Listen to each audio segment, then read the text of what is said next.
नमस्कार मित्रों।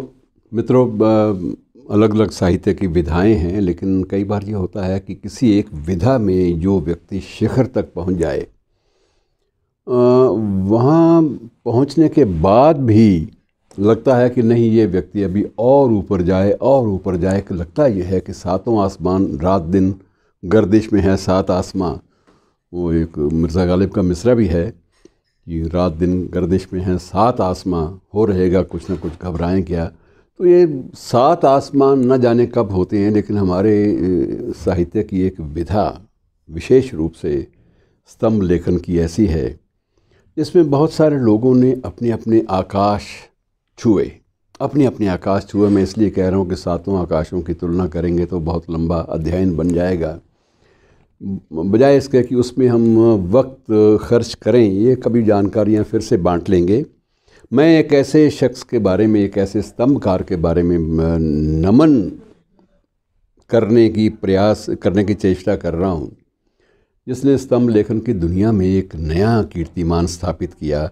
लेकिन अचानक जब वो चला गया तो उसके बाद ये महसूस हुआ कि ये खालीपन जल्दी से भरा नहीं जाएगा। मैं जिक्र कर रहा हूँ आज जयप्रकाश चौकसे, जो कुछ दिन पूर्व तक सक्रिय लेखन में जुटे हुए थे, और लगभग एक सप्ताह पूर्व ही उनके समाचार पत्र ने, जिसमें वो पिछले 26 साल से पर्दे के पीछे नामक एक स्तंभ का लेखन करते आ रहे थे, 26 साल से,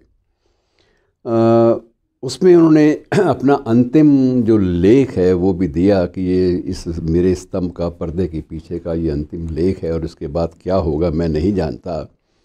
और हो सकता है कि इसके बाद ना लिख पाऊँ, और ये भी हो सकता है कि अगर ऊर्जा मिली, कुछ सांसें और उधारी में जैसे भी है मिल गई, तो मैं फिर से इस दुनिया में लौटना चाहूँगा। लेकिन मित्रों, सबसे बड़ी बात यह है कि उस व्यक्ति ने, उस स्तंभकार ने, दो क्षेत्रों में दो दो द्वीपों पर एक साथ बसेरा करते हुए जो लिखा, वो समय की दीवार पर अमिट इबारत बन चुका है। उनका एक क्षेत्र था फिल्मों की समीक्षा के बारे में। ये माना जाता था अगर हिंदी में फिल्म समीक्षा देखनी हो तो सिवाय चौकसे के और कोई भी व्यक्ति फिल्म समीक्षक के रूप में स्वीकार्य नहीं होगा।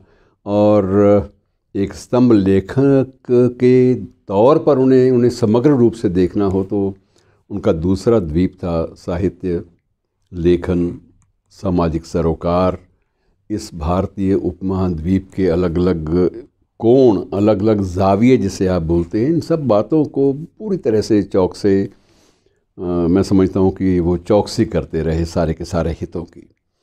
तो चौकसे की ये चौकसी वक्त को शायद सहन नहीं हुई, और हमसे एक व्यक्ति ऐसा छिन गया, चला गया, अंतिम सांस उसने ले ली, जो व्यक्ति हमारी दैनंदिनी, हमारे रोज़मर्रा की ज़िंदगी का एक हिस्सा बन चुका था। मैं स्पष्ट रूप से आपको बता दूं कि अगर मैं उस अखबार को रोज़ पढ़ता था, जिस अखबार में इनका स्तंभ छपता था, तो उस अखबार को रोज़ उसका मुख पृष्ठ सरसरी नज़र से देखने के बाद मेरी नज़र फ़ौरन इनके स्तंभ पर चली जाती थी। और इनका स्तंभ पहले उसमें संपादकीय पृष्ठ में छपता था, और उसके बाद कुछ कारणों से, कुछ प्रबंध की, संपादन में भी प्रबंध की होती है, मैनेजमेंट होती है, कुछ कारणों से अंतिम से पहले वाले पृष्ठ पर वो शिफ्ट कर दिया गया।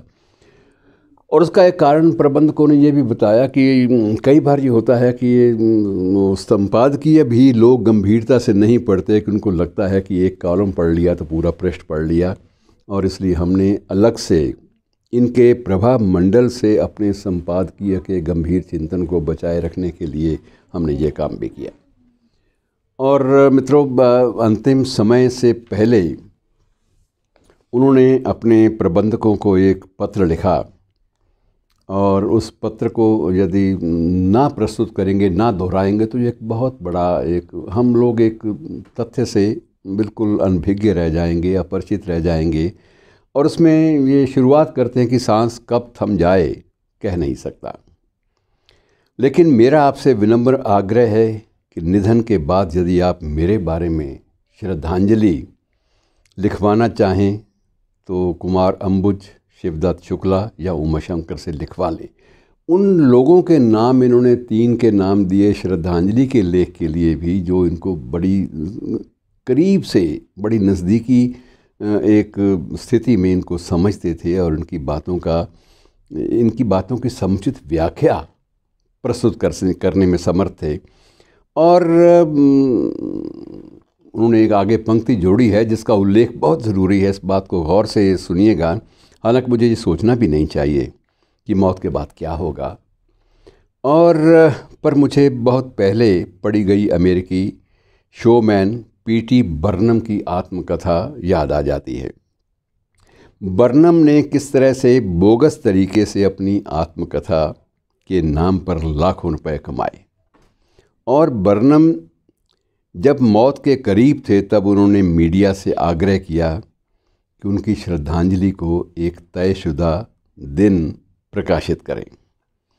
और हुआ ये, वो ये चाहते थे कि ताकि अगर श्रद्धांजलि छप जाए तो मैं उस श्रद्धांजलि को भी अपनी प्रस्तावित आत्मकथा की पांडुलिपि में शामिल कर लूँ। उनका सोचना ये था।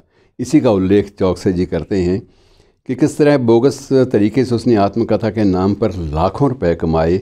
और बर्नम जब मौत के करीब थे तब उन्होंने मीडिया से आग्रह किया कि उनकी श्रद्धांजलि को एक तयशुदा दिन पर ही प्रकाशित करें ताकि उसे पढ़कर वह अपनी आत्मकथा में शामिल कर सके।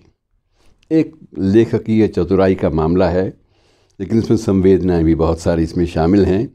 मीडिया ने उन्हें उपकृत भी किया और मीडिया ने श्रद्धांजलि उनकी छाप दी उसी तारीख को जो तारीख उन्होंने तय की थी। और लेकिन चौकसे इस बात से काफ़ी क्षुब्ध भी थे और उन्होंने महसूस किया, और इस बात का उल्लेख उन्होंने अपने त्यागपत्र में भी किया कि मैं ना तो इस तरह का विचार रखता हूँ और ना ही किसी को धोखा देना चाहता हूँ। मैं चाहूँ तो चौकसे ट्रीटमेंट फंड बनाकर करोड़ों रुपए इकट्ठा कर सकता हूँ। मैं आपको थोड़ा सा आपकी जानकारी के लिए बता दूँ कि अंतिम दिनों में वो कैंसर से पीड़ित रहे और कैंसर के इलाज पर उन्हें क्या खर्च करना पड़ा, अब इस बात का हिसाब किताब मैं यहाँ प्रस्तुत नहीं करूँगा, क्योंकि ये इतनी बड़ी एक शख्सियत के साथ न्याय करने वाली बात नहीं होगी। बहरहाल उन्होंने अपने त्यागपत्र में लिखा कि मैं चौकसे ट्रीटमेंट फंड बनाकर करोड़ों रुपए इकट्ठा कर सकता हूँ, लेकिन मेरा इस तरह से जालसाजी का कोई इरादा नहीं है। मेरे बेटे पूरी तरह सक्षम हैं और पत्र के साथ मैं अपनी एक कविता भी प्रेषित कर रहा हूँ कि जोड़ों में दर्द, गठिया और वात का प्रकोप, घर की स्वयं निर्मित जेल और देह के कारागार, पश्चाताप करती आत्मा, जीवन की सांप सीढ़ी पर उम्र के सांप द्वारा उसे डसे जाने की यातना, क्या यही है खेल का खात्मा? पोता पोती के चेहरों पर मौसम की बहार है और उनके तुतलाने में पंचम और रूठ जाने में मेघ मल्हार है। उनके प्राणों में प्राण, सांस में सांस और आत्मा में आत्मा, कहीं कुछ भी ख़त्म नहीं होता। दुखती हड्डियों को भूल जाते हैं। पोता पोती के जोड़ों में हमारी मज्जा मौत को ठेंगा दिखाती है और उनकी इस अदा में है परमात्मा। एक बहुत बड़ी बात है, बड़े एक चिंतन का विषय भी है कि आदमी कोई सक्रिय कैसे रह सकता है इन परिस्थितियों में भी। और इस बात का एक प्रमाण चौकसे ने दिया कि जब तक कलम हाथ में पकड़ने की या कंप्यूटर के जो कीबोर्ड है उस पर हाथ चलाने की जब तक सामर्थ्य रही इस शख्स में, तब तक उस शख्स ने लिखा। मित्रों, ये विधा कितनी सशक्त है इस बात का अनुमान लगा सकते हैं आप इस बात का कि जिनका नाम इन्होंने लिया भी कुमार अंबुज का, कि वो श्रद्धांजलि मुझे दे सकते हैं। तो उनकी श्रद्धांजलि जब छपी तो लोगों की आंखें नम हो गई कि लोग उन्हें ऐसे पढ़ते मानो उस स्तंभ से कोई रोशनी बह रही हो। और ये मैं स्वयं स्वीकार करता हूँ कि इनके स्तंभ ने अनेक बार मुझे अपने इन प्रकरणों को सुनियोजित करने का अवसर दिया। बहुत सी ऐसी जानकारियाँ दी जो मेरे लिए दुर्लभ थी। और कितना ये व्यक्ति पढ़ता था, कितना अध्ययनशील था, इस बात का अनुमान इस बात से ही लगाया जा सकता है कि इनके एक और श्रद्धांजलि कर्ता ने ये बात जब कही कि दोनों हम दोस्त थे और दोनों हम एक पुस्तकालय में नियमित रूप से जाया करते थे।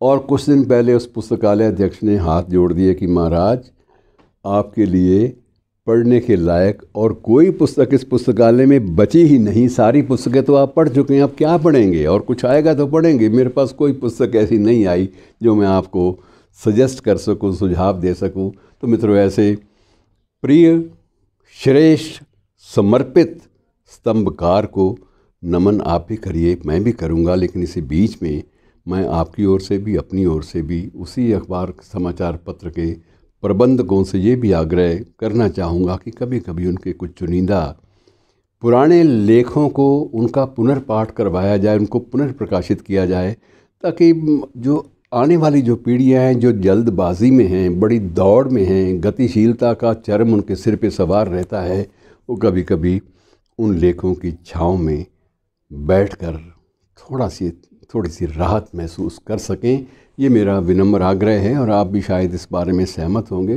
लेकिन मित्रों, शून्य शून्य रहता है, उसे भरा नहीं जा सकता। हम लोग उनके पुनर्प्रकाशित जो लेख है उनको भी पढ़ेंगे तो उसके बाद भी मन उदास तो होगा। शुक्रिया, धन्यवाद।